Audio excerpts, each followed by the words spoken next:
Hello and welcome to study with Amresh. आज हम आपके सामने हाजिर हैं क्लास 10th का एक्सरसाइज 9.1 का सॉल्यूशन लेकर के। यानी ये ट्रिग्नोमेट्रिक चैप्टर का एक्सरसाइज 9.1 है, जिसमें हम देखेंगे ये आपका हाइट एंड डिस्टेंस चैप्टर का है, ठीक है, यानी एप्लीकेशंस ऑफ ट्रिग्नोमेट्रिक। तो इसमें हम इस एक्सरसाइज का कंप्लीट सॉल्यूशन देखने जा रहे हैं। तो लेट अस स्टार्ट। ये आपका पहला क्वेश्चन है जो बोर्ड पे लिखा हुआ है। आइए पढ़ते हैं और फिर इसका हम लोग सॉल्यूशन देखेंगे, ठीक है। क्वेश्चन क्या कह रहा है? A circus artist is climbing a 20 metre long rope which is tightly stretched and the tied from the top of a vertical pole to the ground. Find the height of the pole if the angle made by the rope with the ground level is 30 degree. देखिए, इसमें simply कुछ करना नहीं होता। जैसे जैसे आपको जो क्वेश्चन लैंग्वेज में लिखा हुआ ना, बस वैसा फॉलो करते जाइए और उस हिसाब से आप डायग्राम ड्रॉ कर लीजिए। एक बार अगर इस क्वेश्चन का आपका डायग्राम बन गया तो क्वेश्चन में फिर कुछ ज़्यादा खास दम रहता नहीं है इसमें, ठीक है। तो देखिए, हम क्वेश्चन पढ़ेंगे और क्वेश्चन पढ़ते चलेंगे और साथ साथ हम इसका डायग्राम भी ड्रॉ करते चलेंगे, ठीक है।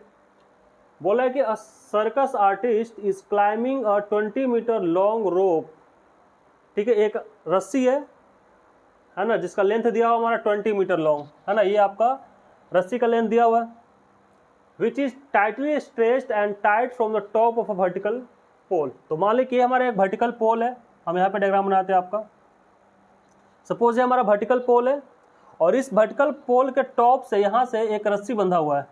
तो रस्सी हम ऐसे ले लेते हैं, दिस इज अवर रोप। देखो, ये हमारा पोल हो गया और ये हमारा रोप हो चुका है, ठीक है, रोप, और ये बंधा हुआ है। नेक्स्ट आगे क्या बोल रहा है? Find the height of the pole. इस पोल का आपको हाइट पता करना है, ठीक है। If the angle made bye rope with the ground level is 30 degree. यानी ये जो रोप है ग्राउंड लेवल के साथ, मान लो कि ये हमारा ग्राउंड है, ठीक है, ये हमारा this is our ground. Ground है जिसके ऊपर ये पोल लगा हुआ है, खड़ा हुआ है, और इसके टॉप से एक रस्सी बंधा हुआ है। और ये जो रस्सी है हमारा ग्राउंड के साथ एंगल बना रहा है कितने का? 30 डिग्री का। यानी this angle is given as 30 degree, है ना। रोप और ग्राउंड के बीच का एंगल कितना बनना हमारा? 30 डिग्री, ठीक है। इस रोप का लेंथ भी दिया हुआ आपका 20 मीटर है ना। तो इस रोप का जो लेंथ है हमारा, दिस इज 20 मीटर, ठीक है। यू हैव टू फाइंड, क्या बोला हमसे क्वेश्चन में? Find the height of the pole. यानी इस पोल का आपको हाइट पता करना है। तो let suppose height of the pole is h, so you have to find the value of h, this height, ठीक है। आइए इसको अब क्या करते हैं, उसके बाद हम लोग सब, ये ट्रेंगल बन गया हमारा। ट्रेंगल में सबका नाम दे देते हैं। सपोज मान लीजिए कि हमारा यहाँ पे लिख देते हैं A, this is B and this is C। चूंकि ये ग्राउंड है और ग्राउंड पे पोल ऐसे वर्टिकली खड़ा है, तो दोनों के बीच में एंगल कितना बनेगा यहाँ पे? 90 डिग्री, है ना। ग्राउंड के ऊपर पोल तो सीधा खड़ा रहेगा ना भाई, तो एंगल हमारा बनेगा यहाँ पे 90 डिग्री। तो आप देखिए ABC हमारे एक राइट एंगल ट्रेंगल बन चुका है। क्वेश्चन के हिसाब से बस यही डायग्राम बना हमारा। इतने लंबे चौड़े क्वेश्चन में सिर्फ एक ट्रेंगल बन के आया और कुछ है ही नहीं इसमें। ये रोप है आपका, ये पोल है आपका, और ये आपका ग्राउंड है, ठीक है। हमें क्या पता करना है? हमको height of the ground height of the pole पता करना है कि पोल कितना लंबा है, ठीक है। चलिए अब देखिए, इसमें हम लगाएंगे ट्रिग्नोमेट्रिक रेशियो का फॉर्मूला, है ना। ट्रिग्नोमेट्रिक रेशियो पहले पढ़ चुके हैं, जिसमें बेसिकली तीन फॉर्मूला से काम चल जाता है। एक साइन थीटा, कॉस थीटा और टैन थीटा, ठीक है। तो इससे भी काम चल जाएगा हमारा। अब देखिए, इस राइट एंगल ट्रेंगल में ये हमारा बेस हो जाएगा ग्राउंड, ये हमारा परपेंडिकुलर हो जाएगा, और ये जो रोप है ना AC, ये हमारा हो जाएगा हाइपोटेनस। तो ये बेस, परपेंडिकुलर और हाइपोटेनस, ठीक है। जिसमें हमें एंगल पता है और एंगल है पता 30 डिग्री का, ठीक है। तो अब बताइए, अगर हमको ये पता करना है, यानी P पता करना है, परपेंडिकुलर डिस्टेंस पता करना है, और ये हाइपोटेनस दिया हुआ है, तो आप खुद सोचिए कि अगर आपके पास H दिया हुआ है और P पता करना है, तो हम कौन सा रेशियो लगाएंगे, यानी किस ट्रिग्नोमेट्रिक रेशियो में P और H आता है, इसके हिसाब से आपको सोच लेना है ना। ये P है परपेंडिकुलर और H है हाइपोटेनस। H दिया हुआ है, P पूछा गया आपसे, तो H और P वाला फॉर्मूला आपको ढूंढना है कि किस ट्रिग्नोमेट्रिक रेशियो में P और H आता है। तो दो आएगा, एक आपका आएगा sine theta, P by H होता है परपेंडिकुलर बाई हाइपोटेनस, और एक उसका उल्टा होता है कॉसेक थीटा, यानी H बाई P हो जाएगा। तो हम दोनों में से कोई एक लगा लें, बन जाएगा हमारा।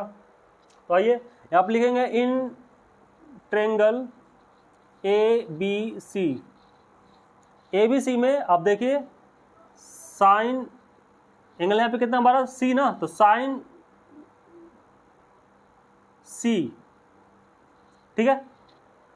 अब सॉरी एंगल 30 दिया ना, तो ऐसा करते हैं साइन थीटा लिख लेते हैं। साइन थीटा इक्वल टू क्या हो जाएगा, P/H, परपेंडिकुलर बाय हाइपोटेनस होता है साइन थीटा का फॉर्मूला। अब आप वैल्यू पुट कर लीजिए, साइन थीटा कितना है हमारा 30 डिग्री है, तो साइन 30 डिग्री, P कितना है परपेंडिकुलर, ये आपको तो पता करना है ना, H हमने माना हुआ तो H लिख देते हैं। और बाई हाइपोटेनस, H मतलब है हाइपोटेनस है, ठीक है। यहाँ पे कन्फ्यूजन के लिए हम ऐसा करते हैं ना, इसको स्मॉल h बोल देते हैं हाइपोटेनस को, ठीक है, अब कन्फ्यूजन नहीं होगी। तो हाइपोटेनस कितना है हमारा, ये 20 है, तो साइन 30 इक्वल टू हो गया H/20, ठीक है। परपेंडिकुलर का वैल्यू हमने रख लिया H, और ये हाइपोटेनस है, इसका वैल्यू हमने रख लिया 20। अब आप साइन थीटा बताइए, साइन थीटा का वैल्यू कितना होता है, सबको पता है, साइन थीटा इक्वल टू होता है 1/2। तो यहाँ पे हमारा साइन थीटा के प्लेस पे आ जाएगा 1/2, इधर हमारा हो गया H/20। अब क्या करेंगे, क्रॉस मल्टीप्लाई कर लेंगे, तो 2 × H, ये हमारा हो जाएगा 2H, और 20 × 1 20, तो 2H इक्वल टू हो गया 20। यहाँ से H का वैल्यू क्या हो जाएगा बच्चों, H इक्वल टू हो जाएगा हमारा 20/2, ये 2 से कटी, तो यहाँ से H का वैल्यू हमारा कितना आ गया, H इक्वल टू 10 मीटर, ठीक है। यानी जो आपका पोल है, पोल का जो हाइट है हमारा है ना, ये हमारा जो हो जाएगा, ये हो जाएगा 10 मीटर का, ठीक है। तो ये था आपका क्वेश्चन नंबर 1 का सॉल्यूशन, ठीक है। हमने ये क्वेश्चन को पहले रीड किया, रीड करने के बाद जैसा क्वेश्चन बोलता है वैसा आप डायग्राम बनाते चले जाइए। डायग्राम बनाने के बाद देखिए ये हमारा ग्राउंड हो गया, ये हमारा पोल था जो ग्राउंड के ऊपर लगा हुआ था, और ये हमारा रोप है जो इस पोल के टॉप पॉइंट से बंधा हुआ है। हमको क्या पता करना था, ये रोप का रस्सी दिया हुआ है 20 मीटर का लेंथ, एंगल दिया हुआ 30 डिग्री, और हमको पता करना था हाइट ऑफ द पोल, है ना। तो हमने साइन का फॉर्मूला, साइन का रेशियो लगाया, sine theta equal to P/H, क्योंकि आपको H दिया हुआ है, P पता करना है, तो P और H वाला हमारे पास एक ही रेशियो है साइन वाला, तो साइन का रेशियो लगाया और हमारे से आंसर आ गया, ठीक है। तो इसको देखिए आप स्क्रीनशॉट लीजिए, फिर हम आगे बढ़ते हैं क्वेश्चन नंबर 2 की तरफ, ओके। बढ़ते हैं क्वेश्चन नंबर 2 पे। क्वेश्चन नंबर 2 क्या कहता है, देखिए, a tree breaks due to a storm and the broken part bends so that the top of the tree touches the ground, making an angle 30 degree. If the distance between the foot of the tree to the point where the top touches the ground is 8 meter, find the height of the tree, ठीक है। बोला जा रहा है कि देखिए इसमें आपका एक पेड़ है, ठीक है, मान लीजिए कि ये हमारा इतना लंबा चौड़ा पेड़ होगा, इतना लंबा पेड़ होगा हमारा, ठीक है। फॉर एग्जांपल ये हमारा ग्राउंड है जिसके ऊपर ये पेड़ खड़ा है हमारा, ठीक है। A tree breaks due to a storm and broken part bends so that top of the tree touches the ground. अब ये मान ली इतना लंबा पेड़ है हमारा, हवा चला और हवा चलने की वजह से पेड़ हमारा कहीं बीच से या कहीं से टूट गया ये, ठीक है। मान लेते हैं कि पेड़ हमारा हवा की वजह से वो सपोज यहाँ से इस जगह से मान ली वो टूट गया है ना, इसके ऊपर का पार्ट टूट गया, और टूटने के बाद ये गिरेगा ऐसे, ठीक है। तो बोला है कि broken part bends so that the top of the tree touches the ground. ये जो ब्रोकन पार्ट आके जमीन पे ऐसे गिरेगा, तो इस तरीके से गिरा है कि ये आके ग्राउंड को टच कर रहा है, तो गिरेगा तो ऑब्वियस बात है, गिरने के बाद ऐसे गिरेगा ना, तो हमारे यहाँ से झुकेगा, और मान लीजिए कि झुक के यहाँ पे ऐसे आगे गिर गया इस जगह पे, ठीक है। ये जो पार्ट है हमारा वो टूट के, है ना, ये इधर आके ऐसे गिर चुका है, हमने एरो से दिखा दिया ऐसे। आगे बोल रहा है मेकिंग एन एंगल 30 डिग्री। जब ये ग्राउंड को टच करेगा आके, तो ये ग्राउंड के साथ कितना एंगल बना रहा है हमारा, ये एंगल जो बना रहा है वो 30 डिग्री का है, ठीक है। If the distance between the foot of the tree यानी ट्री का जो फुट है हमारा वो ये होगा, है ना, foot of the tree to the point where the top touches, यानी ये पॉइंट ट्री का फुट और जहाँ पे टॉप आके इस ग्राउंड को टच किया, इस दोनों के बीच का जो डिस्टेंस है वो दिया हमारा 8 मीटर, यानी ये हमारा 8 मीटर है बच्चों। बोला है find the height of the tree, तो आपको इस पूरे ट्री का हाइट पता करना है कि ट्री एक्चुअली में पहले जो टूटने से पहले कितना हाइट का था, टोटल हाइट, ठीक है। तो मान लेते हैं कि देखिए ये हमारा ए है, ये हमारा बी है, A B is a tree, और ये इसका पार्ट सी था, सी से वो टूट गया और टूटने के बाद ये पार्ट आके यहाँ पे टच हुआ, इसका नाम देते हैं हम लोग डी। इस तरीके से हमने नाम दे दिया, A B is our tree, D C is the broken part of the tree, and B D B is the base, जो जिसके ऊपर ग्राउंड है, इसके ऊपर पेड़ और ये पूरा टूटा हुआ पार्ट टच कर रहा है। ठीक है, चलिए अब इसमें क्या क्या दिया हुआ, ये तो 8 दिया हुआ, ये 30 दिया हुआ, और कुछ दिया हुआ नहीं है ना, नहीं दिया। ठीक है, हमें निकालना हाइट ऑफ द ट्री, पूरा बी से लेके ए तक कितना हाइट होगा। ठीक है, अब देखिए यहाँ पे आपको एक ट्रायंगल बनता हुआ दिख रहा है, यहाँ पे हमारा बन जाएगा 90 डिग्री, क्योंकि पेड़ जमीन के ऊपर सीधा खड़ा होगा वर्टिकली, तो एंगल बनेगा 90 डिग्री का। तो ये देखिए डी सी बी हमारा एक ट्रायंगल है। ठीक है, इस ट्रायंगल में हम देखते हैं, तो लिखा जाए in triangle D C B triangle है हमारा। अब देखिए ये जो बेस है हमारा, बेस 8 मीटर दिया हुआ है, हमको क्या पता करना है, हमको ये पूरा ए बी पता करना है। ठीक है, तो ऐसा करते हैं, ये बेस है, ये परपेंडिकुलर हमारा बी सी परपेंडिकुलर होगा, तो हम पहले इसमें परपेंडिकुलर पता कर लेते हैं, या फिर इसमें हाइपोटेनस भी पता कर सकते हैं। ठीक है, पहले हाइपोटेनस, क्योंकि जितना देखिए ये ए सी पार्ट हमारा टूट के यहाँ पे आ गया है, तो जितना हमारा डी सी होगा उतना ही हमारा ए सी होगा। यहाँ पे लिख देते हैं कि ए सी इक्वल टू डी सी, ये आपको ध्यान रखना है, क्योंकि यही पार्ट हमारा टूटा है, टूट के गिरा है, तो जितना ये होगा उतना हमारा ये होगा। पिक्चर में भले आपको छोटा बड़ा दिख सकता है ना, लेकिन एक्चुअल बात वही है।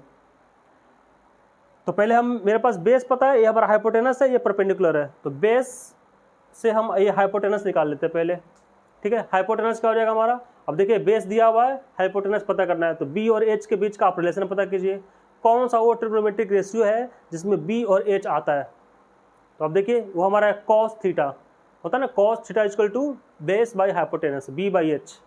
यहाँ पे लिखेंगे in triangle D C B cos theta equal to B by H. ठीक है, कॉस थीटा यानी एंगल, एंगल कितना दिया हमारा 30 डिग्री का, बी बेस 8 मीटर आपका दिया हुआ है, हाइपोटेनस एच आपको पता करना है, यानी डी सी सबका वैल्यू आप रख लीजिए, एच की जगह पे हम यहाँ पे डी सी भी रख सकते हैं, कोई दिक्कत नहीं है, हमारा हाइपोटेनस डी सी है। अब देखिए cos 30, अब बताइए cos 30 डिग्री कितना होता है। ठीक है, तो sin 30 होता है 1/2, cos 30 हो जाएगा हमारा √3/2, ये हो जाएगा 8 और नीचे डी सी।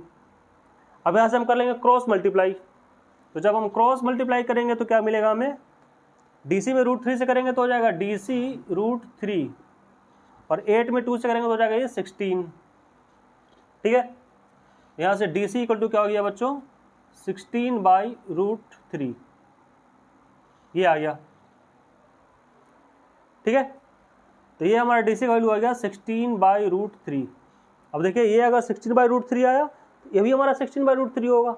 ठीक है, चलिए उसी टाइप से अब हम क्या करेंगे, ये बेस है हमारा और ये परपेंडिकुलर पता कर लेंगे, क्योंकि हमसे क्वेश्चन में पूछा गया पूरा हाइट, तो ये तो निकल गया ए सी, क्योंकि जितना डी सी होगा उतना ही ए सी होगा, बाकी बच गया बी से लेकर सी तक, ये कितना है यही पता करेंगे। अब इसको पता करने के लिए हम क्या करते हैं, फिर से इस ट्रायंगल में लगाएंगे। अब हम लगाते हैं, ये हमारा बेस है, ये परपेंडिकुलर पता करना है, तो हम tan का रेशियो लगाते हैं, क्योंकि tan थीटा इक्वल टू होता है परपेंडिकुलर बाई बेस। तो आइए लगाते हैं, tan theta equal to P by B, और tan थीटा कितना हमारा 30 डिग्री परपेंडिकुलर यानी बी सी, और बेस हमारा 8 दिया हुआ है ऑलरेडी। अब बताइए tan 30 का वैल्यू कितना होता है, tan 30 हमारा होता है 1/√3, तो हो जाएगा बी सी बाई 8। अब बताइए यहाँ से क्रॉस जब मल्टीप्लाई करेंगे तो क्या हो जाएगा, बी सी √3 इक्वल टू 8 1 जा 8, यहाँ से बी सी कितना आ गया बच्चों, बी सी इक्वल टू आ गया हमारा 8/√3। तो यहाँ हमने बी सी का वैल्यू पता कर लिया, और डी सी यानी डी सी और ये तो बराबर है ना, जितना डी सी होगा उतना ही हमारा ए सी भी होगा, पहले लिखा हुआ है। ठीक है, तो ए सी पता चल गया है और बी सी पता चल गया। अब बताइए पूरा जो ट्री हमारा ए से लेके बी तक है पता चल जाएगा, यानी पूरा जो ट्री यानी ए बी निकालेंगे तो क्या हो जाएगा, A B equal to A C plus B D, sorry B C, AC plus BC। अब दोनों को ऐड कर लीजिए। AC का वैल्यू पता है हमें 16/√3 और BC अभी निकाले 8/√3। ठीक है, यहाँ से ऐड कर लेंगे एलसीएम लेकर, √3 हमारा एलसीएम हो जाएगा। ये हो जाएगा 16 + 8, सीधा डायरेक्ट लिख देते हैं ना, 16 + 8 24/√3। ठीक है, आप चाहे तो आप इसको रेशनलाइज कर सकते हैं। यहाँ लिख लीजिए √3 फिर √3, है ना। ये देखिए √3 × √3 हो जाएगा 3 और 3 से कट जाएगा हमारा 3 8 जा 24, यानी हमारा आ जाएगा आंसर 8√3 मीटर। AB = और यही AB हमारा होगा total height of the tree, 8√3। ठीक है, ये हमारा आ गया आंसर, है ना। ये पूछा फाइंड ऑफ द ट्री, तो ट्री का हाइट हमारा आ गया बच्चों 8√3 मीटर। ठीक है, ये था आपका क्वेश्चन नंबर 2। इसको आप लिखिए, नोट कीजिए, फिर हम बढ़ते हैं क्वेश्चन नंबर 3 पे आते हैं, क्वेश्चन नंबर 3 का। ठीक है, तो ये देखिए आपका क्वेश्चन नंबर 3 है। क्या कहता है क्वेश्चन, पढ़िए। A contractor plans to install 2 slides for the children to play in a park। एक पार्क में स्लाइड्स लगाना होता है ना बच्चों को फिसलने वाला, वो लगाया जाना है। ठीक है, for the children below the age of 5 years she prefers to have a slides whose top is at a height of 1.5 meter is inclined at an angle of 30 degree. देखिए उस पार्क में जो स्लाइड लगने वाला है बच्चों के लिए, वो 2 तरीके का लगने वाला है। एक स्लाइड जो बच्चे 5 साल से कम एज के हैं उनके लिए लगेगा, और जो बच्चे 5 साल से बड़े हैं उनके लिए लगेगा। तो ऑब्वियस सी बात है कि जो स्लाइड्स अगर 5 साल के कम एज के बच्चों के लिए लगेगा वो छोटे हाइट पे होगा, कम हाइट पे होगा, है ना। तो उसके लिए जो कॉन्ट्रैक्टर है उसने क्या डिसाइड किया भाई कि for the children below the age of 5 years she prefers to have a slide whose top is at a height of 1.5 metre and inclined at angle of 30 degree. यानी जमीन से वो 1.5 मीटर हाइट पर slide लगेगा, और जो inclination होगा, फिसलने वाला जो बनेगा स्लाइड, वो 30 डिग्री के एंगल पे ग्राउंड के साथ 30 डिग्री का एंगल बनाएगा। ठीक है, ये हो गया 5 साल के कम एज के बच्चों के लिए। तो आइए पहले इसका डायग्राम बना लेते हैं हम, है ना। तो मान लीजिए कि ये हमारा ग्राउंड है, कहाँ बना लेते हैं, सपोज यही बना लेते हैं ना। मान लो कि ये हमारा ग्राउंड है और ये इस हाइट पे मान लेते हैं हम, ग्राउंड से इस हाइट पे हमारा स्लाइड लगेगा। जो हाइट कितना है हमारा, ये 1.5 मीटर का हाइट पे स्लाइड लगेगा। तो यहाँ से स्लाइड लगेगा ऐसे, इधर स्लाइड ऐसे लगता है ना, तो ये ऐसे लगेगा। और ये जो एंगल बनेगा ग्राउंड के साथ स्लाइड का, वो हमारा होगा 30 डिग्री का। ठीक है, ये स्लाइड है 5 साल से कम एज के बच्चों के लिए। आगे, whereas for the elder children, जो बड़े चिल्ड्रेन उनके लिए she wants to have a steep slide at a height of 3 metre. जो बच्चे 5 साल से बड़े हैं ना उनके लिए अलग स्लाइड लगेगा, है ना। दोनों बच्चे एक ही में खेलेंगे नहीं, तो अलग लगेगा। मान लीजिए फिर से हमारा ये ग्राउंड है, इस पर जो हमारा हाइट होगा स्लाइड का, वो कितना है, 3 मीटर का है ना, दिया ना, हाइट ऑफ 3 मीटर, यानी ये इससे थोड़ा ऊंचा होगा, यहाँ लगेगा हमारा। और ये मान लेते हैं कि जो हमारा हाइट होगा ग्राउंड से, ये हमारा हो जाएगा 3 मीटर का, 3 मीटर ऊंचा लगेगा जाके slide. And inclined eight an angle of 60 degree, यहाँ पे जो एंगल ऑफ इंक्लिनेशन है हमारा दैट इज 60 डिग्री है। जो हमारा स्लाइड है वो ग्राउंड के साथ कितना एंगल बनाएगा, 60 डिग्री का एंगल बना रहा है। क्वेश्चन बोला पूछा है what should be the length of slides in each case. दोनों केस में अलग अलग आपको पता करना है कि दोनों केस में स्लाइड का लेंथ कितना होगा। स्लाइड क्या हमारा, ये स्लाइड, इसका आपको लेंथ पता करना है, इसमें आपको इसका लेंथ पता करना है। तो दोनों स्लाइड में अलग अलग आप बताएंगे कि दोनों स्लाइड में लेंथ क्या होगा, है ना। एक हमारा ग्राउंड से 1.5 मीटर पे इंस्टॉल किया गया है और दूसरा ग्राउंड से 3 मीटर के हाइट पे इंस्टॉल किया गया। ठीक है, तो देखिए हमारे पास यहाँ जगह की कमी है, तो पहले हम इस क्वेश्चन को मिटाएंगे फिर इसका सोल्यूशन करेंगे। ठीक है, तो आप एक बार क्वेश्चन पढ़ लीजिए अच्छे से, और ये डायग्राम बन गया हमारा। अब हम सोल्यूशन करेंगे इसको मिटाने के बाद। ठीक है, तो इसको मिटाते हैं फिर इसका सोल्यूशन लिखते हैं।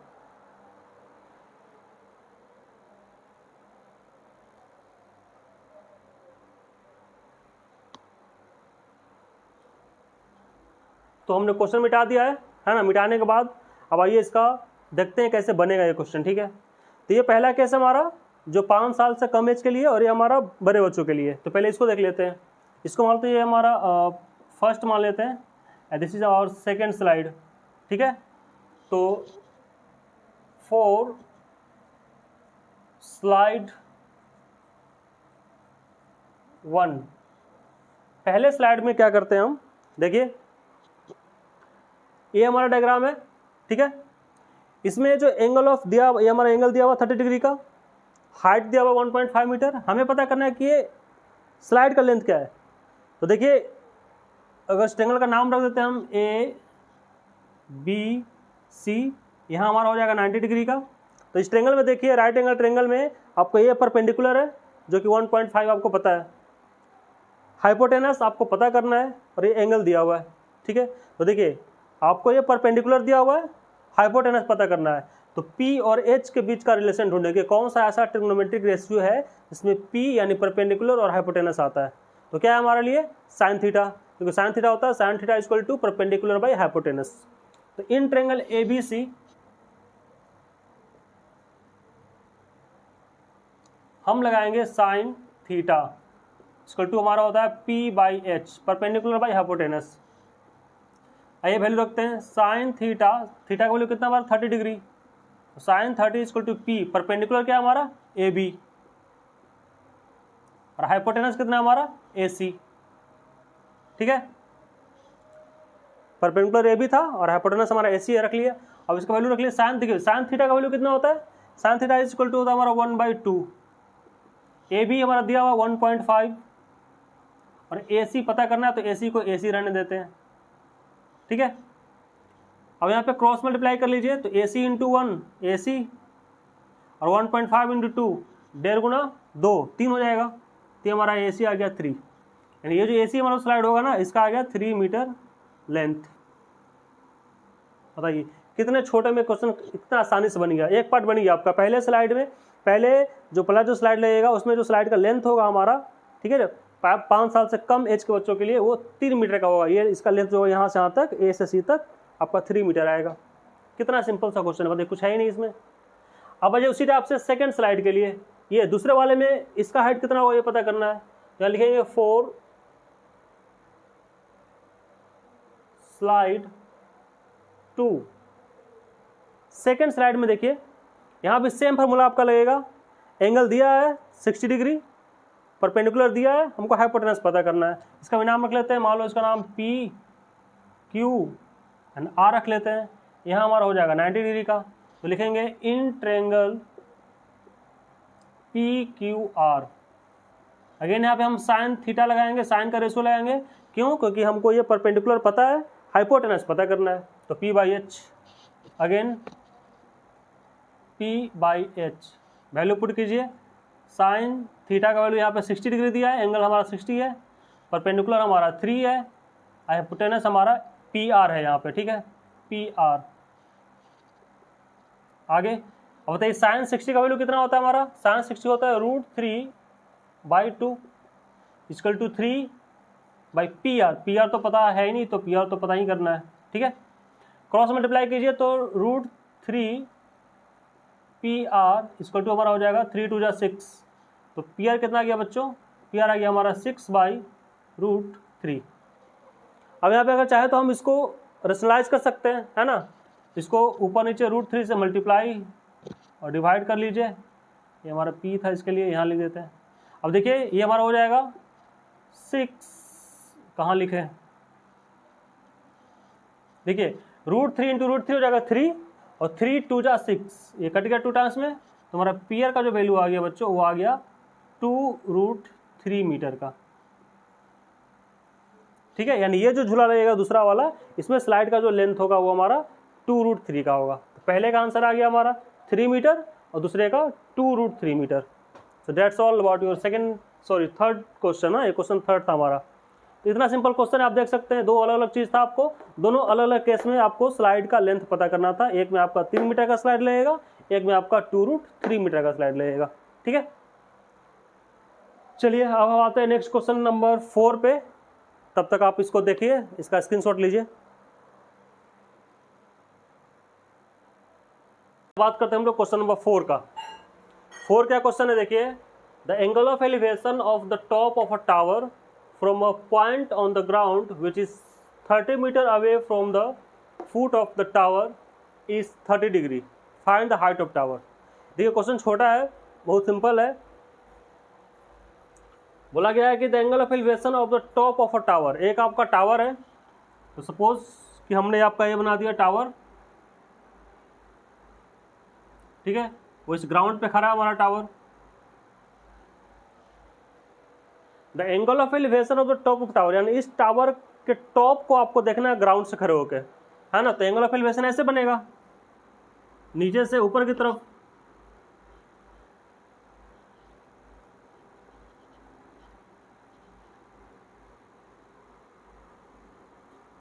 ये ऐसा होगा, यहां बनेगा आपका angle of elevation. Angle of elevation हमेशा तब बनता है जो हम नीचे से खड़े होके किसी टॉप वाली चीज को देख रहे होते हैं, ठीक है। और वो आपका एंगल ऑफ एलिवेशन कितना दिया है, 30 डिग्री का दिया है, यानी ये हमारा एंगल हो गया 30 डिग्री। आगे लिखा है from the point on the ground which is 30 metre away from the foot of the tower, यानी कहाँ से खड़े होके इस टावर को देखा जा रहा है, तो जहाँ टावर है उससे 30 मीटर के डिस्टेंस पे, यानी ये जो पॉइंट है हमारा और ये टावर का फुट है ना, इन दोनों के बीच का डिस्टेंस कितना दिया हमारा, 30 मीटर का डिस्टेंस दिया हुआ है ये। तो आपसे पूछा है कि find the height of tower, इस टावर का आपको हाइट पता करना है ना। दिस मान लो कि इस टावर का हाइट हमारा h है, so you have to find h, ठीक है।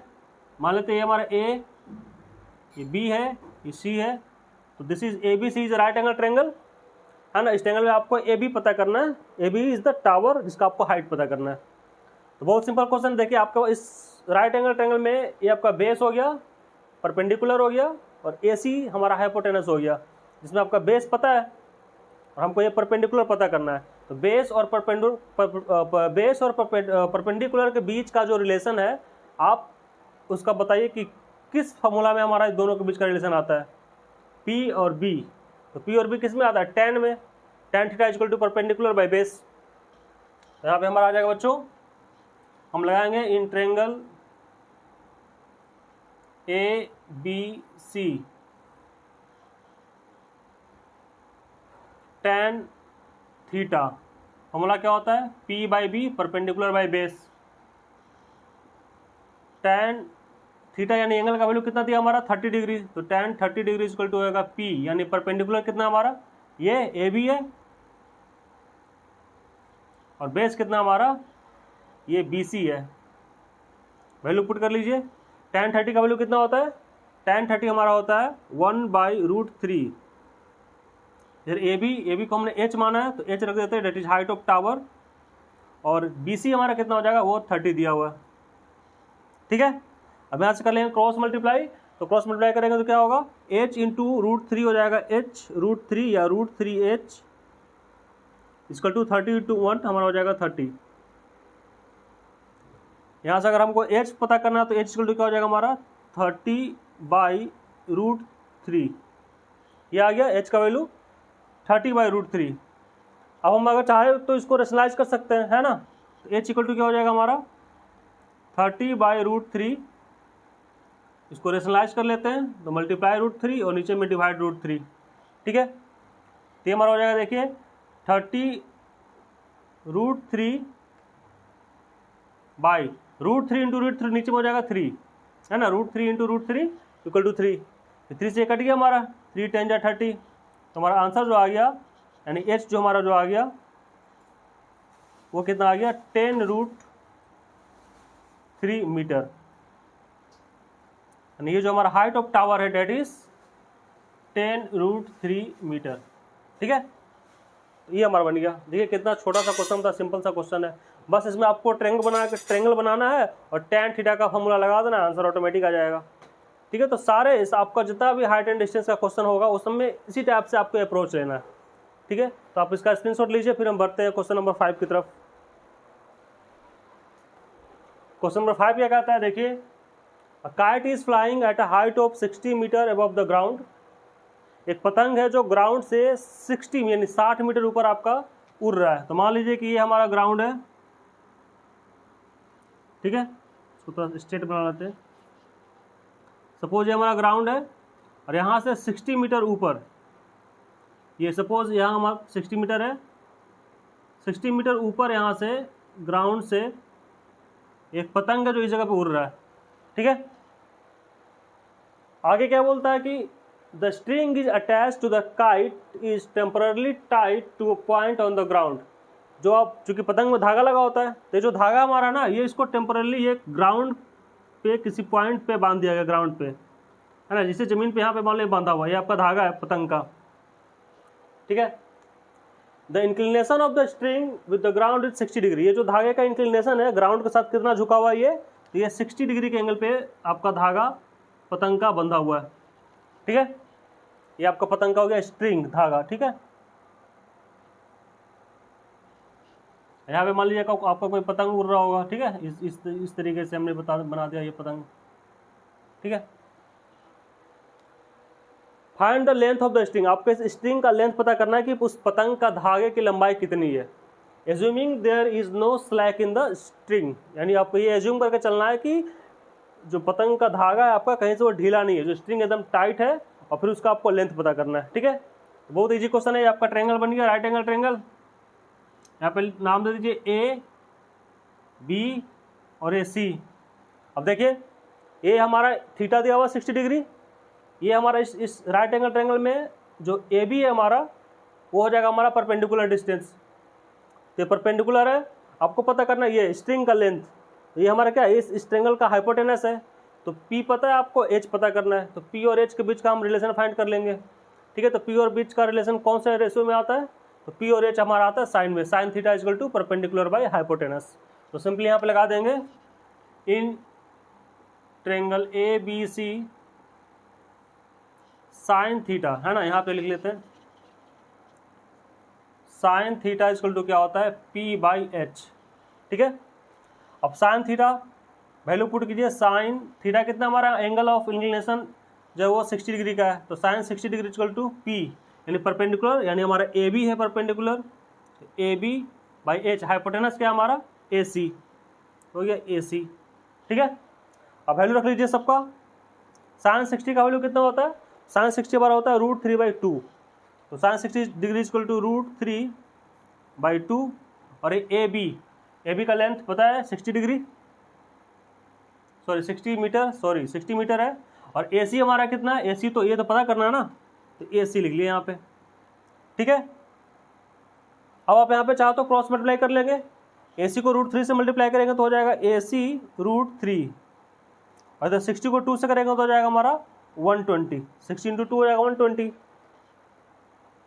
अब यहाँ से हम ए सी पता कर लेंगे, क्योंकि हमको ए सी पता करना है स्ट्रिंग का लेंथ, तो ए सी इक्वल टू हमारा हो जाएगा बच्चों 120/√3, ये आ गया। अब इसको आप रेशनलाइज कर लीजिए तो आपका फाइनल आंसर आ जाएगा। जब इसको रेशनलाइज करेंगे तो क्या हो जाएगा, इंटू √3 और नीचे भी √3, तो ए सी इक्वल टू आ गया हमारा 120, √3 ऊपर में और नीचे में √3 को √3 से मल्टीप्लाई करेंगे तो हमारा हो जाएगा 3। अभी 3 से 120 कटेगा, 3 4 जा 12, तो 40 टाइम्स में कट गया। तो ए सी का जो वैल्यू आ गया हमारा आ गया वो 40√3 मीटर, यानी 40√3 मीटर का जो आपका धागे की लंबाई है इस पतंग का, दैट इज 40√3 मीटर। ये बस कितना सिंपल क्वेश्चन है बताइए, ठीक है। जिस धागे से आपका पतंग बंधा हुआ है उस पतंग का जो लेंथ है दैट इज 40√3 मीटर। तो ये था आपका क्वेश्चन नंबर 5। अब आते हैं क्वेश्चन नंबर 6 पे, तब तक आप इसका स्क्रीनशॉट देखिए।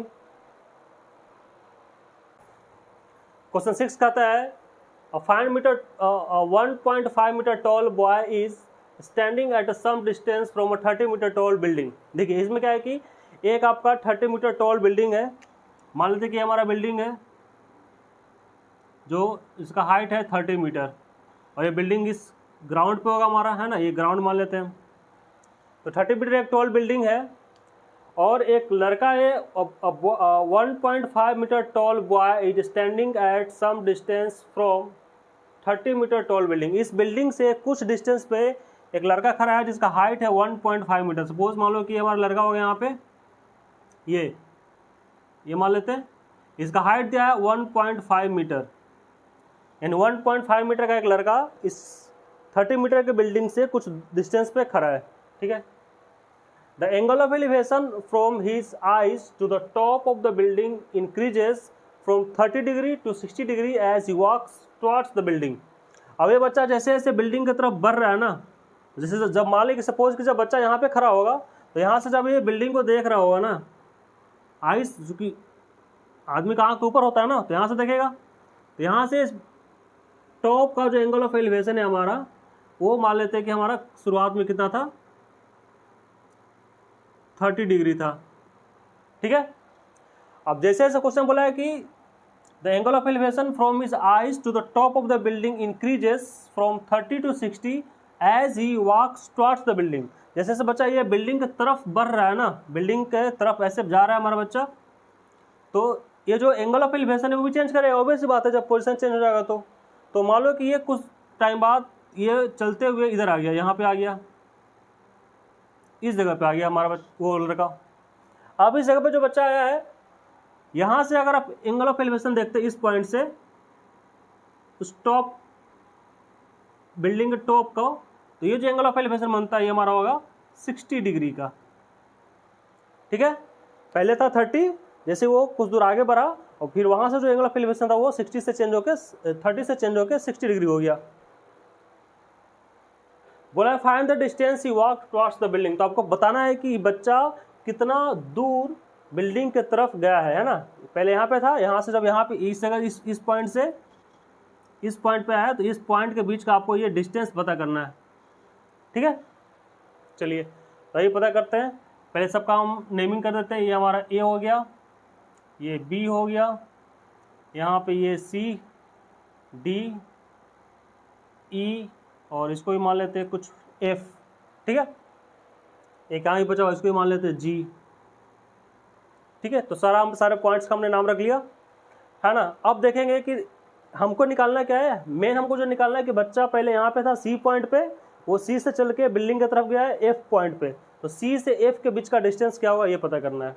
तो अब देखिए, जब डायग्राम देखेंगे तो आपको पता चलेगा कि जितना डिस्टेंस सी और एफ के बीच का होगा उतना ही डी और जी के बीच का होगा। यानी यहाँ पे हमारा D G equal to C F होगा। तो हम दोनों में से कोई भी एक निकाल लेंगे तो हमारा काम हो जाएगा। ठीक है। आइए निकालते हैं। निकालने के लिए क्या करेंगे, देखिए यहाँ पे आपको दो राइट एंगल ट्रायंगल दिख रहा होगा। एक यहाँ पे एंगल बनेगा 90 डिग्री का, यहाँ भी 90 बनेगा। ठीक है। एक आपका जो है ट्रायंगल है ए ई जी, और एक ट्रायंगल बनेगा ए ई डी। दो ट्रायंगल बन रहे हैं यहाँ पे, ए ई जी और ए ई डी। ये दोनों ट्रायंगल में हम बारी बारी से ट्रिग्नोमेट्रिक रेशियो लगाएंगे तो हमारा काम चल जाएगा। ठीक है। तो पहले लगाते हैं किसमें, पहले लगा लेते हैं छोटे वाले में, ए ई जी में। तो लिखेंगे इन ट्रायंगल ए ई जी। अब ए ई जी में हम कौन सा रेशियो लगाएंगे ये सोचना है आपको। तो देखिए यहाँ पे ये जो हमारा लेंथ है ना ए ई, ये परपेंडिकुलर डिस्टेंस है हमारा। ठीक है। हमको निकालना है ये, बट ये हॉरिजॉन्टल डिस्टेंस निकालना है, यानी हमको बेस निकालना है, क्योंकि ये निकलेगा फिर ये निकलेगा तभी तो ये निकलेगा। तो ये जी कैसे निकलेगा, ये बेस हो गया, ये हो गया परपेंडिकुलर। तो बेस और परपेंडिकुलर के बीच वाला हम ट्रिग्नोमेट्रिक रेशियो लिखेंगे, जिसमें परपेंडिकुलर और बेस के बीच का रिलेशन होता है। वो किस में होता है हमारा, वो होता है tan में। tan theta equal to perpendicular by base. और ये लगाते हैं tan theta, triangle A E G में tan थीटा इक्वल टू हमारा हो जाएगा P बाई बी। अब tan थीटा कितना हमारा 60 डिग्री का, तो tan 60 degree equal to perpendicular का नाम क्या हमारा ए ई, और बेस का नाम क्या हमारा ई जी। ठीक है। वैल्यू पुट कीजिए, तो tan 60 डिग्री tan 60 डिग्री का वैल्यू होता है कितना, वो रख लेते हैं सीधा। तो tan 60 डिग्री हमारा होता है √3 इक्वल टू ए ई। यही हमारा दिया क्वेश्चन में 30 मीटर। अच्छा एक मिनट, ये जो आपका 30 मीटर है तो पूरे ग्राउंड से होगा ना। तो ऐसा करते हैं, पहले देखिए ये आपका DC 1.5 है, तो जितना DC होगा उतना GF होगा, उतना ही हमारा EB होगा, यानी ये भी 1.5 होगा, तो ये भी तो 1.5 होगा। ठीक है ना। यहाँ पर लिख देते हैं DC equal to GF equal to EB। ये सब हमारा 1.5 होगा। अब देखिए ये पूरा हमारा AB है 30, उसमें से EB हमारा 1.5 है, तो AE कितना हो जाएगा, यहाँ से हम निकाल लेते हैं। आपको AE इक्वल टू हो जाएगा 30 माइनस 1.5, दैट इज ये हमारा हो जाएगा 28.5 मीटर। यानी अगर सिर्फ इतने दूर की हम अगर बात करते हैं, इतने दूर की बात करते हैं, तो ये हमारा 28.5 5 मीटर होगा। ठीक है, ए ई पता चला कैसे निकाले। पूरा ए बी हमारा 30 था, जिसमें से जो बॉय का जो हाइट है, लड़के का हाइट है वो 1.5 है, तो ये 1.5, फिर ये 1.5, फिर ये 1.5, तो पूरे में से 1.5 माइनस कर लिया तो हमारा बच गया ए से लेके ई का डिस्टेंस, वो हमारा आ गया 28.5।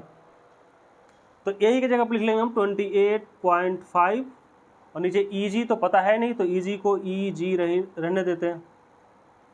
अब नेक्स्ट यहाँ पे हम करेंगे क्रॉस मल्टीप्लाई, तो हमारा हो जाएगा ई जी इक्वल टू हो गया 28.5 बाई रूट 3, है ना। इसको यहाँ आ गया, यहाँ पे आ गया, तो ई जी का वैल्यू हमारा निकल गया बच्चों यहाँ पे 28.5 बाई रूट 3।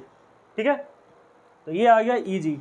अब उसी टाइप से हम क्या करते हैं, दूसरा जो ट्रायंगल हमारा बन रहा है ए ई डी। अब ए ई डी में आइए, इन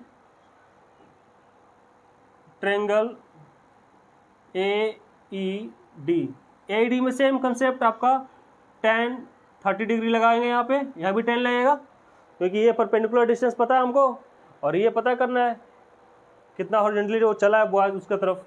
डी जी तो निकालना ही हमको है ना, ये निकालना है D G equal to C F, ये आपको पता करना है। तो tan 30 इक्वल टू हो जाएगा परपेंडिकुलर बाई बेस, तो बताइए इसमें भी परपेंडिकुलर वही होगा ए ई, और बेस हमारा हो जाएगा डी से लेकर ई तक, डी ई। ठीक है, tan 30 का जो वैल्यू होता है हमारा होता है 1 बाई रूट 3। ठीक है, tan 60 था रूट 3, तो tan 30 1 बाई रूट 3। और ए ई हमारा है 28.5, और डी ई, अब देखिए डी ई है ना, तो डी ई कैसे निकलेगा, तो डी ई है ना, ठीक है, तो डी ई को डी ई रहने देते हैं, क्या दिक्कत है, अभी डी ई रहने देते हैं फिलहाल, फिर उसको बाद में देखेंगे। अब ये क्रॉस मल्टीप्लाई करेंगे तो यहाँ से डी ई का वैल्यू क्या हो जाएगा हमारे लिए, तो हो जाएगा 28.5 रूट 3, ये निकल गया। ठीक है, तो हम डी ई यानी पूरा डी से लेके ई तक निकाल चुके हैं, और जी ई से लेके जी तक निकाल चुके हैं, तो ई जी और डी हम पता कर चुके हैं। अब हमको मेन जो पता करना होगा, पता करना है डी जी, सिर्फ हमको यहाँ से यहाँ तक पता करना है ना, क्योंकि जितना डी जी होगा तो ऑटोमेटिक सी एफ उतना ही हो जाएगा हमारा। तो देखिए डी जी कैसे पता करेंगे बच्चों, सिंपल देखो, अगर हमको डी जी पता करना है तो पूरे में से जी को माइनस कर लेंगे तो ऑटोमेटिक ये बच जाएगा। तो डी जी हम यहाँ पर लिख सकते हैं, now D G equal to क्या हो जाएगा, पूरा डी ई माइनस ई जी, है ना। पूरे में से पूरा यहाँ से लेके यहाँ तक डी ई में से ये जी ई हटा लेंगे तो खाली डी जी बच जाएगा ना, वही लिख दिया मैंने यहाँ पे। अब आप वैल्यू पुट कर लीजिए, डी ई का वैल्यू पता है आपको 28.5 रूट 3 माइनस ई जी का वैल्यू क्या हो जाएगा यहाँ पे 28.5 बाई रूट 3, ये हो जाएगा। अब आप चाहते हैं यहाँ पे एलसीएम ले सकते हैं, एलसीएम हमारा हो जाएगा रूट 3, तो ये हो जाएगा 28.5 इंटू 3, चूँकि रूट थ्री मिलकर बाद 3 हो जाएगा, और माइनस ये हो जाएगा हमारा रूट थ्री कटेगा तो 28.5 हो जाएगा। ठीक है, तो यहाँ पे जगह थोड़ी कम पड़ गई है, तो ऐसा करते हैं इसको यहाँ बनाते हैं ना, अभी जगह है हमारे पास थोड़ा बहुत। अब देखिए यहाँ पे क्या करेंगे, 28.5 यहाँ भी है, 28.5 यहाँ भी है, तो हम कॉमन ले लेंगे तो ज़्यादा इजी रहेगा हमारे लिए। तो ये हमारे लिए हो जाएगा 28.5 इंटू 3 माइनस 1, और नीचे हमारा हो जाएगा रूट 3। ठीक है, तो ये आ गया 28.5 इंटू 3 माइनस 1 2 बाई रूट 3, और ये कितना आ गया 2 से मल्टीप्लाई कर लीजिए तो 2 5 या 10 कैरी 1, और 8 2 जा 16 और 1 17 कैरी 1, 2 2 जा 4 और 1 5, 57.0 होगा तो डायरेक्ट इसको 57 लिखते हैं ना, 57 बाई रूट 3।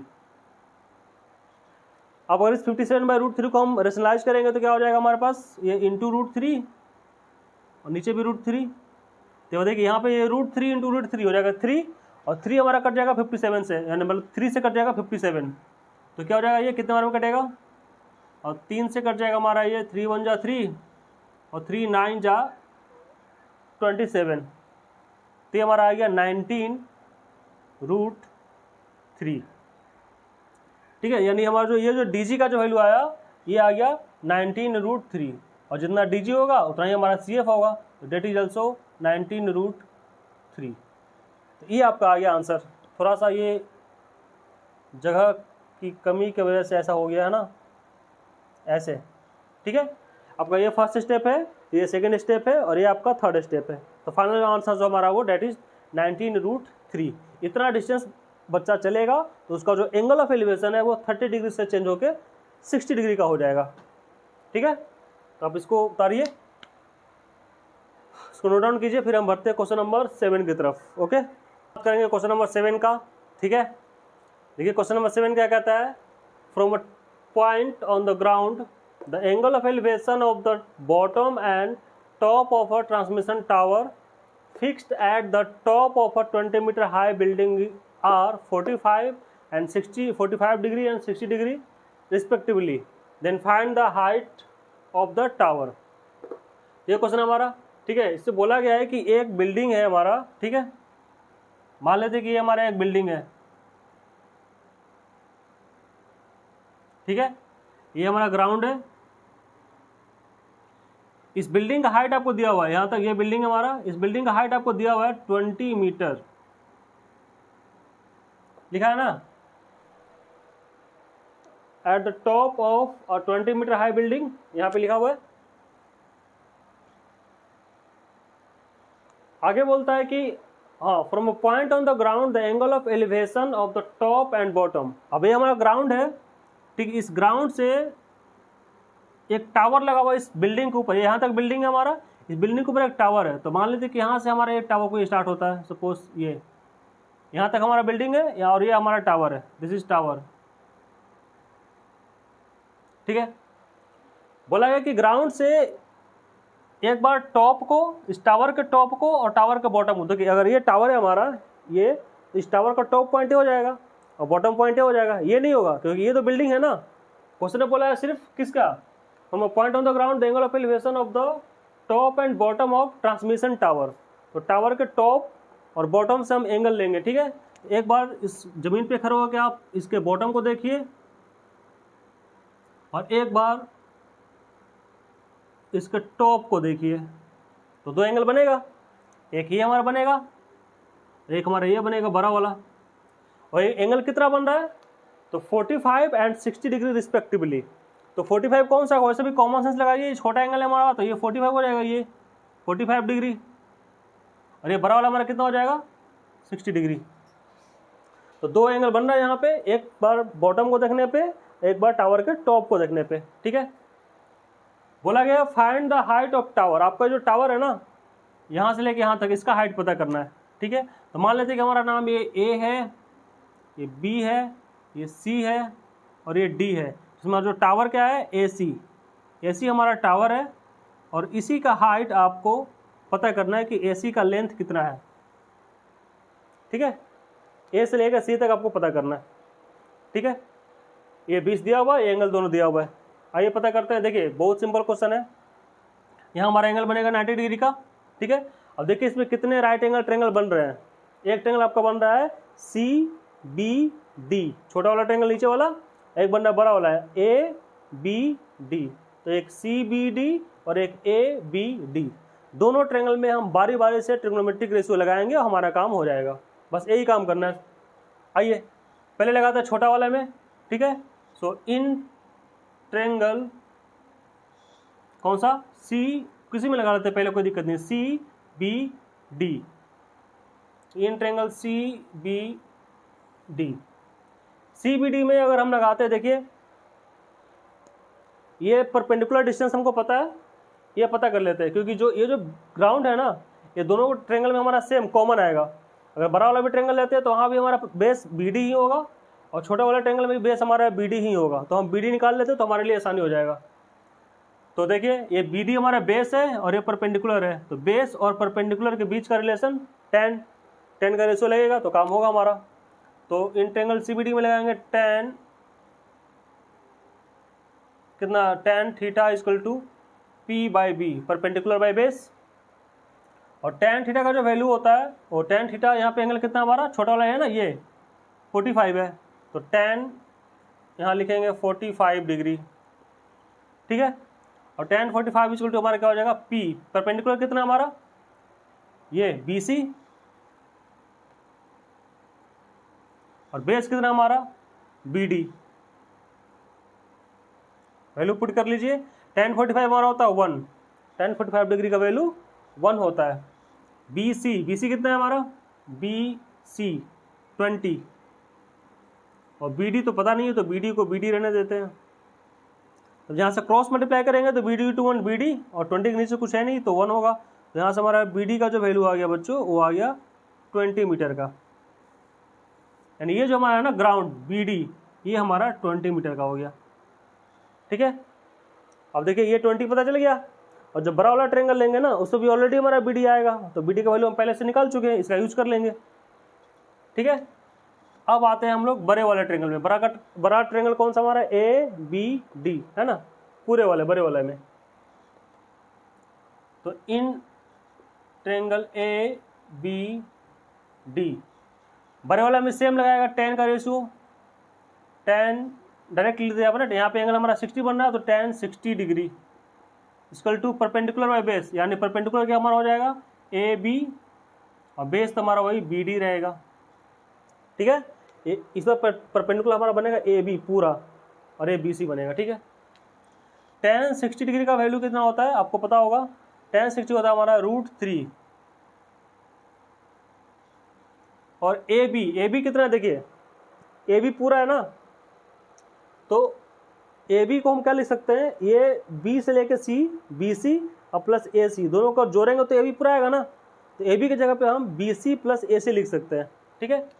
यहाँ लिख देते हैं BC प्लस AC, और नीचे में तो BD है ही हमारा। अब आप वैल्यू रखिए, तो √3 इक्वल टू हमारा हो गया ये BC भी निकाल चुके हम, BC दिया, BC तो ऑलरेडी हमारा 20 दिया हुआ है, तो BC हमारा हो गया 20 प्लस AC तो पता है नहीं, तो AC को AC छोड़ देते हैं, और BD अभी निकाले ये 20, तो BD की जगह पे 20।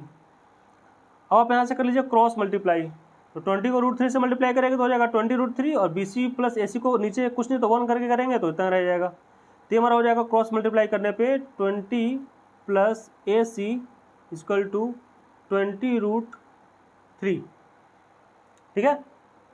अब हमें क्या पता करना है, हमको तो क्वेश्चन में पूछा गया ना, find the height of tower, आपको टावर का हाइट पता करना है, यानी AC पता करना है।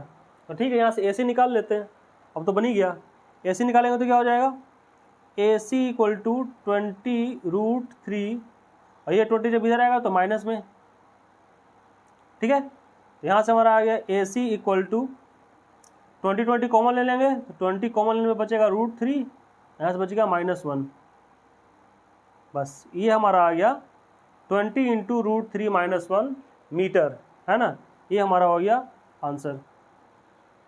तो ये this is the height of tower. आपसे ये पूछा हाइट ऑफ टावर निकालने के लिए, तो पहले छोटा वाला ट्रायंगल लेना है, उसमें से हम BD निकाल लेंगे, फिर बड़ा वाला ट्रायंगल लेंगे, उसमें से फिर हमारा AC ऑटोमेटिक निकल जाएगा। तो ये था आपका सोल्यूशन क्वेश्चन नंबर 7 का, ठीक है।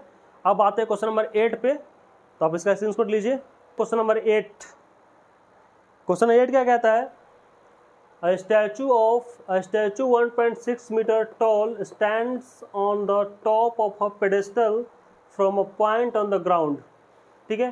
पहले वाली लाइन को हम लोग डिकोड कर लेते हैं। इसमें बोला गया है कि जो स्टैचू है, एक मूर्ति है जिसका हाइट है 1.6 मीटर, और ये कहाँ पे खड़ा किया गया है, on the top of a pedestal, मतलब कि एक जो बना होता है ना सीमेंट का चबूतरा जिसको बोलते हैं, है ना, बेस।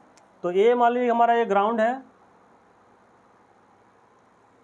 ठीक है, ये हमारा एक पेडेस्टल है यहाँ से यहाँ तक, ठीक है, और इसके ऊपर एक स्टैचू रखा गया है। स्टैचू का हाइट है 1.6 मीटर, ये सिर्फ स्टैचू का है, तो यहाँ से लेके यहाँ तक होगा हमारा, ठीक है। Okay, now the angle of elevation of the top of the statue is 60 degree, यानी टॉप ऑफ द स्टैचू। अब देखिए स्टैचू हमारा ये है, स्टैचू का टॉप यहाँ ये वाला पॉइंट होगा, यहाँ से जो एंगल ऑफ एलिवेशन बनेगा है ना, इस जगह से देखने पे इसको टॉप को, वो हमारा दिया है 60 डिग्री का। तो सपोज इसको थोड़ा और बढ़ा देते हैं ना, यहाँ से अगर हम इस टॉप को देखेंगे बच्चों, तो हमारा जो एंगल ऑफ एलिवेशन बनेगा वो कितना है, ये हमारा 60 डिग्री का है। ठीक है, आगे and from the same point, इसी पॉइंट से फिर से the angle of elevation of the pedestal, angle of elevation of the top of the pedestal is 45। अब पेडेस्टल कहाँ हमारा, पेडेस्टल यहाँ से लेके यहाँ तक है, ऊपर तो हमारा स्टैचू है ना, तो पेडेस्टल का टॉप का होगा, ये पेडेस्टल का बेस, ये पेडेस्टल का टॉप। तो यहाँ जो एंगल ऑफ एलिवेशन बन रहा है यहाँ से सेम पॉइंट से देखने पे ये जो एंगल बनेगा हमारा, ये कितना दिया हुआ है, ये दिया हमारा 45 डिग्री। ये पूरा बड़ा वाला हमारा जो है ना ये 60 है, पूरा इसको ऐसे लिख देते हैं ना, ये छोटा वाला 45 है और ये पूरा जो बड़ा वाला हमारा ना, ये हमारा जो है ये 60 डिग्री का है। जो बड़ा एंगल है उसका वैल्यू ज़्यादा होगा, ऑब्वियस बात है, तो बड़ा वाला का वैल्यू 60 है, छोटा वाला का वैल्यू हमारा 45 डिग्री है। आपको क्या पता करना है, find the height of the pedestal. Pedestal मतलब यहाँ से लेके यहाँ तक का ये आपको हाइट पता करना है, ये नीचे वाला, ऊपर का तो पॉइंट, ऊपर का तो हाइट आपको पता है ही 1.6। चलिए तो लेट्स स्टार्ट। हम सारे पॉइंट्स का अपना नाम रखेंगे, ए बी सी और इसका नाम रख लेते हैं हम लोग डी। ठीक है, यहाँ पे हमारा बनेगा एंगल, राइट एंगल। ठीक है, चलिए आप देखिए यहाँ पे, आप पहले ये देखिए कि कितना ट्रेंगल बन रहा है, राइट एंगल ट्रेंगल, और सारे राइट एंगल ट्रेंगल में हम ट्रिगोनोमेट्रिक रेशियो लगाएंगे तो अपना काम निकल जाएगा। तो देखिए ट्रेंगल कितना बन रहा है, एक बन रहा है ए बी सी, एक बड़ा वाला ट्रेंगल बन रहा है हमारा राइट एंगल ट्रेंगल, और एक बनेगा छोटा वाला डी बी सी। तो एक बार ए बी सी में लगाएंगे ट्रिगोनोमेट्रिक रेशियो और एक बार डी बी सी में लगाएंगे, हो जाएगा। तो ये पहले लगाते हैं किसमें, पहले लगा लेते हैं हम किस में लगा ले, पहले छोटे वाला में लगा लेते हैं, है ना, ज़्यादा आसान रहेगा।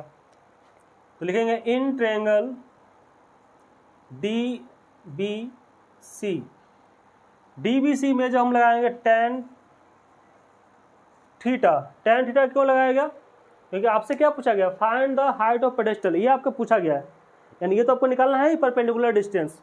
बाकी बेस, चूंकि बेस जो है ना, ये जो बी सी है ये दोनों ट्रायंगल में कॉमन है, बड़े वाले में भी बी सी है और छोटे वाले में भी बी सी है, इसलिए हमको बी सी पता करना जरूरी है पहले, ताकि एक का बी सी निकाल के उसको बड़े वाले में यूज कर लेंगे तो हो जाएगा। तो tan थीटा का हमारा वैल्यू हो जाएगा हमारा P by B perpendicular by base. Now tan theta, यानी tan थीटा कितना हमारा छोटा वाला 45 डिग्री है, तो tan 45 degree equal to P perpendicular यानी डी बी और बेस यानी बी सी।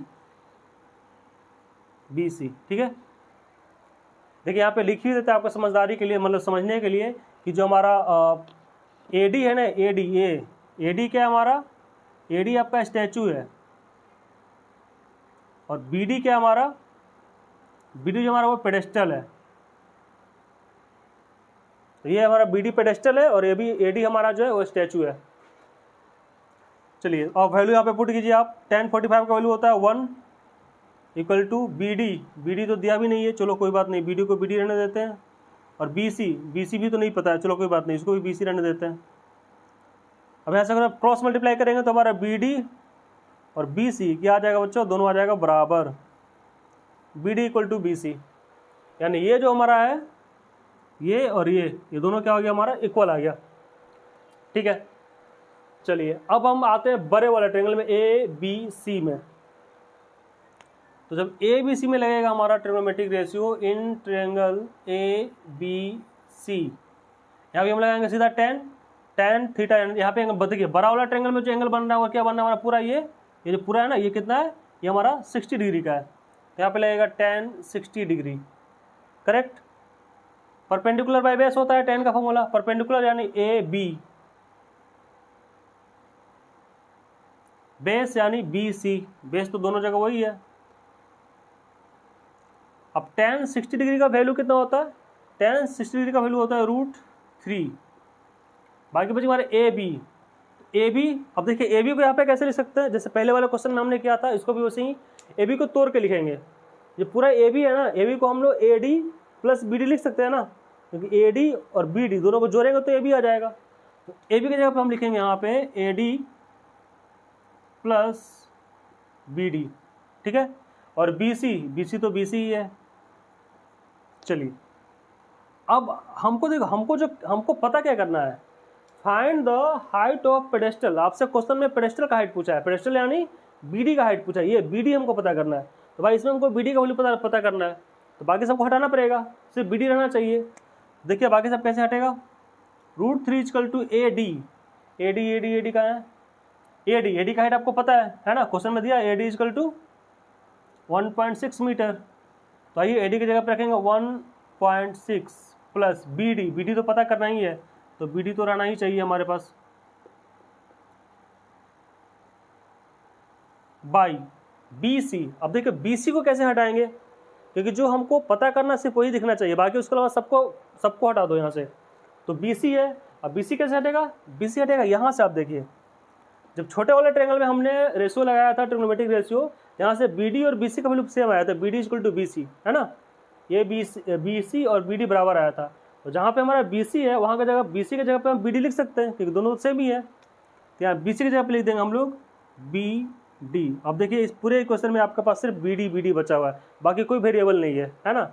अब आसान हो जाएगा हमारे लिए इसको सोल्व करना, क्रॉस मल्टीप्लाई करेंगे, बी डी को √3 से करेंगे तो हो जाएगा हमारा बी डी √3, इधर हमारा 1.6 प्लस बी डी, ठीक है। अब बी डी वाले को एक जगह कर लो, दोनों बी डी को एक साथ लेके आते हैं, तो बी डी √3 और ये जब इधर आएगा तो minus B D equal to 1.6, ठीक है। अब यहाँ से अगर बी डी कॉमन लेंगे तो क्या हो जाएगा, बी डी कॉमन लेंगे तो बचेगा √3 माइनस 1 और ये हमारा बचेगा 1.6, ठीक है। आगे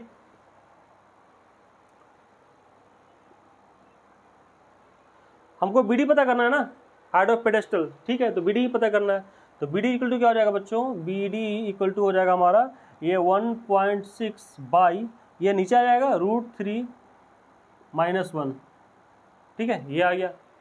इतना भी छोड़ सकते हैं, लेकिन ज़्यादा अच्छा हमारे लिए रहेगा कि इसको हम रेशनलाइज कर लेते हैं, है ना।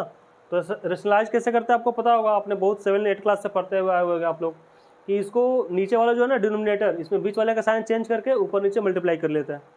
तो आइए इसको रेशनलाइज करके देखते हैं क्या आता है हमारा आंसर। क्या आ जाएगा 1.6 बाई √3 माइनस 1 इंटू, यहाँ लिखेंगे √3 प्लस 1, साइन चेंज करके बीच वाले का, और √3 प्लस 1 फिर से, ऊपर में तो हमारा 1.6 ब्रैकेट में √3 प्लस 1 रह जाएगा, और नीचे में देखिए क्या हो जाएगा, नीचे में हो जाएगा हमारा a माइनस बी और a प्लस बी जैसा दिख रहा है आपको। इसको अगर a मानेंगे, इसको b, a और b, तो this is a minus B और ये this is a plus B. a minus B into a plus B किसका होता है फॉर्मूला, याद कीजिए, ये होता है आपका a square minus B square का, ठीक है। तो ये हो जाएगा a square minus B square, यानी √3 का स्क्वायर